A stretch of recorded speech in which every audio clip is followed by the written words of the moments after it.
Assalamualaikum warahmatullahi wabarakatuh. Selamat pagi semuanya. Alhamdulillahirrabbilalamin. Puji syukur kita aturkan kepada Allah Subhanahu wa Ta'ala, karena berkat rahmat dan hidayahnya lah kita masih diberi kesempatan untuk mengikuti perkuliahan ekonomi lingkungan pada pagi hari ini.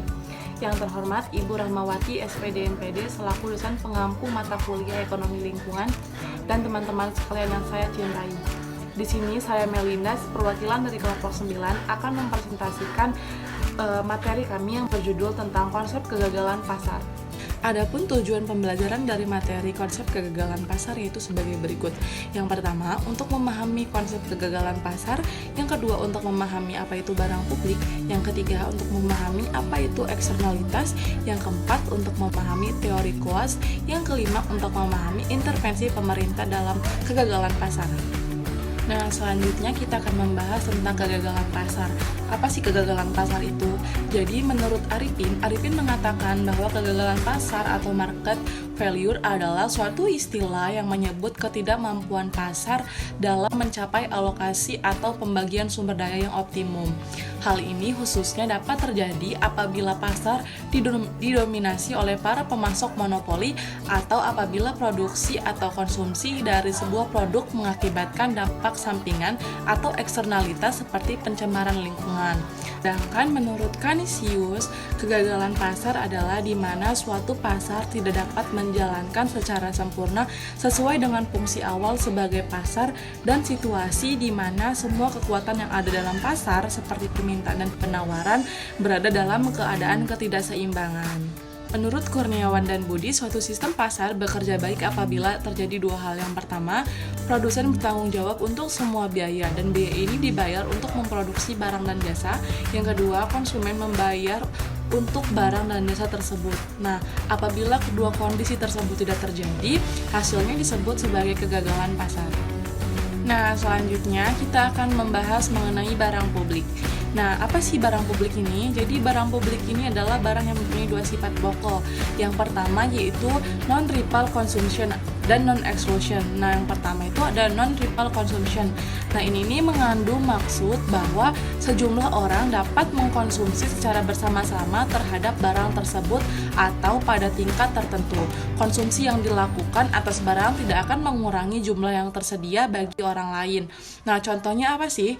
Jadi contohnya itu contoh barang publik dengan sifat ini adalah jalan, raya, dan pertahanan nasional, di mana konsumsi terhadap barang tersebut oleh seseorang tidak mengurangi kesempatan bagi orang lain untuk ikut mengkonsumsinya. Selanjutnya, sifat barang publik yang kedua yaitu non-exclusion. Nah, non-exclusion ini mengandung arti bahwa orang tidak dapat membatasi manfaat atas barang tersebut pada orang-orang yang sanggup membayar saja. Dengan kata lain, apakah seseorang itu mau membayar atau tidak dalam mengkonsumsi barang, orang tersebut tetap dapat memperoleh barang tersebut. Selanjutnya, saya akan menjelaskan mengenai eksternalitas. Eksternalitas dapat diartikan sebagai suatu efek yang dirasakan oleh seseorang akibat dari tindakan orang lain. Nah, jadi eksternalitas ini ada jika kesejahteraan, utilitas atau keuntungan suatu agen ekonomi yang secara langsung dipengaruhi oleh tindakan agen lainnya, baik itu konsumen ataupun produsen. Nah, jadi eksternalitas ini contohnya seperti ini. Produktivitas suatu perikanan dipengaruhi oleh kilang minyak. Nah, kilang minyak ini berada di hulu sungai, sehingga memberikan pencemaran air di sungai tersebut. Nah, sehingga membuat produktivitas perikanan tersebut menjadi menurun. Nah, selanjutnya di sini eksternalitas ini dibagi menjadi dua. Yang pertama eksternalitas positif, yang kedua ini eksternalitas negatif. Nah, eksternalitas positif ini adalah suatu tindakan seseorang yang memberikan manfaat kepada orang lain, namun tidak termasuk dari produktivitas suatu pasar. Contohnya seperti ini. Suatu keluarga dalam suatu lingkungan ini memperbaiki rumahnya gitu. Nah, karena dia memperbaiki rumahnya, ini memberikan keuntungan bagi tetangganya secara tidak langsung. Karena dengan dia memperbaiki rumahnya, maka lingkungan tersebut terlihat lebih lebih indah dan suasananya pun lebih menyenangkan. Nah, dan juga ini dapat menghasilkan keuntungan finansial apabila tetangga tersebut mau menjual rumah, karena rumah yang dijual di lingkungan yang bagus itu lebih mudah terjual dibandingkan dengan kita menjual rumah di lingkungan yang kumuh.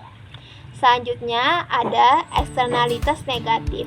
Eksternalitas negatif ini adalah suatu biaya yang ditimbulkan atau yang dikenakan kepada orang lain yang tidak terlibat dalam suatu kegiatan produktivitas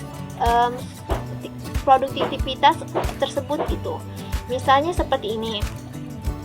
Misalnya ini adalah pencemaran lingkungan yang dilakukan oleh perusahaan.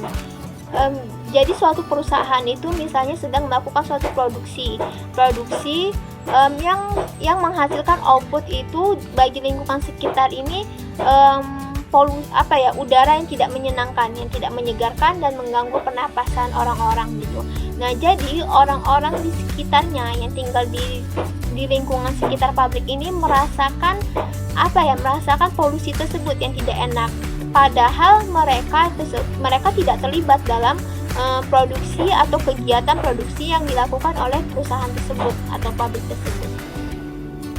Assalamualaikum warahmatullahi wabarakatuh. Perkenalkan, nama saya Anggini Putri Ariza Hakim, NPM 1853031005. Di sini saya akan menjelaskan tentang teori cost.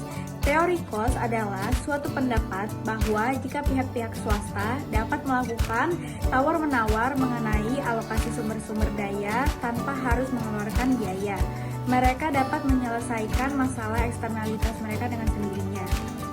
Teori cost itu juga menunjukkan bahwa agen-agen ekonomi dapat mengatasi masalah eksternalitas sendiri tanpa perlu intervensi dari pemerintah.